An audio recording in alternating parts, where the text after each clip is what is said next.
Қайырлы күн достар, бүгін мен сіздерге ауызда еритін өте үгілмелі және біраз затты қажет етпейтін осындай сметаниктің рецептімен бөлісетін боламын. Видеоны соңына дейін қарап, менің каналыма жазылып, лайк басып, комментарий бөліміне өз ойыңызды білдіріп кетіңіз. Алдымен бізге осындай заттар қажет: ұн, шекер, сары май, разрыхитель және жұмыртқа. Құрғақ ыдысымызға ұнымызды, бір шай қасық разрыхителімізді және шекерімізді, бөлме температурасындағы майымызды салып, барлығын жақсылап араластырамыз. Яғни біздің қамырымыз сочный болады, яғни үгілмелі болғандықтан песочный тесті шығады. Міне осылай крошка жасап аламыз. Енді осының үстіне бір жұмыртқамызды салып, жақсылап қамыр илейміз.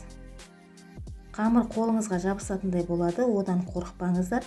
Қамыр қолға жабысатын болғандықтан біздің тестамыз да жұмсақ болады, жеген кезде ауызда ериді. Міне біздің қамырымыз осындай қолға жабысатындай болды. Енді осыны пакетке орап 5-10 минутқа тындырып қоямыз.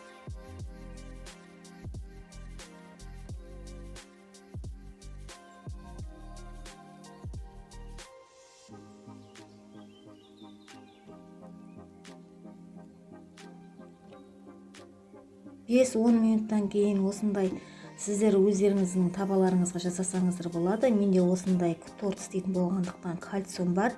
Осы кальцийларға қамырды теңдей емес екіге бөлеміз. Біреуі үлкенде, біреуі кіші қамыр болу керек.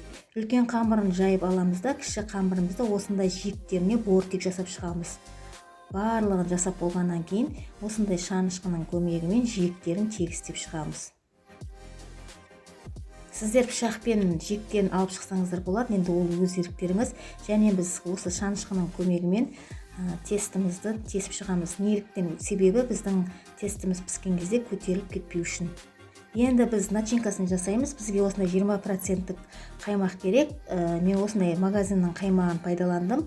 Осыдан 500 грамм қаймақты алып, үстіне шекерімізді және жұмыртқамызды салып, жақсылап араластырамыз.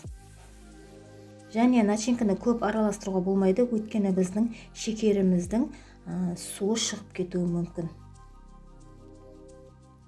Міне осындай болды. Енді дайындап қойған қамырымыздың үстіне осы начинкамызды құйып шығамыз. Енді осыны алдын ала қызып тұрған 180 градуста 30-35 минут, болмаса 40 минут аралығында пісіріп аламыз. Енді әркімнің пеші әртүрлі болғандықтан мен айта алмаймын, мен өзім 30-35 минутта пісіп шықты. Міне менің сметанигім осындай болды. Біз бұны бір түнге қалдырамыз, суытамыз. Суығаннан кейін барып осындай өзінің ыдысынан пышақтың көмегімен осылай тесіп шығып аламыз. Қыздар, міне менің сметанигім осындай болды. Қонаққа ұсынсаңдар өте керемет. Егер менің видеом ұнаса, каналыма жазылып, лайк басып, комментарий бөліміне пікіріңізді қалдырыңыз. Осылай дәл мен сияқты қылып жасап көріңіздер. Туысқандарыңызды немесе үйдегі жарыңызды, балапандарыңызды осындай сметаник жасап қуантыңыз. Сіздермен болған Кәмшат. Келесі видеомда кездескенше сау болыңыздар.